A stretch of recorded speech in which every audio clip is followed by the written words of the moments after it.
विपक्षी दलको अवरोधका कारण प्रतिनिधि सभाको आजको बैठक पनि बस्न सकेन। बैठक भोलि दिउँसो 3 बजे बस्ने गरी स्थगित भएको हो। आजको बैठकमा प्रतिपक्ष दलले उठेर नाराबाजी गरे र त्यसअघि आज सभामुख देवराज घिमिरेको पहलमा प्रतिनिधि सभाको अवरोध खुलाउने विषय मै सत्तापक्ष र प्रतिपक्ष दलहरूको संयुक्त बैठक बसेको थियो, तर बैठकमा कुनै सहमति हुन सकेन।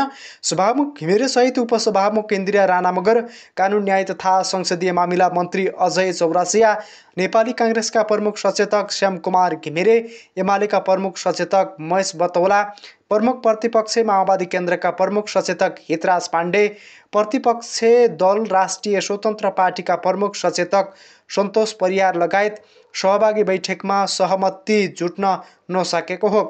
विपक्षी दलले भिजिट भिसा प्रकरणमा गृहमन्त्री रमेश लेखकको राजीनामा संसदीय समिति वा न्यायिक आयोग बनाउनु पर्ने माग राख्दै आएका छन्।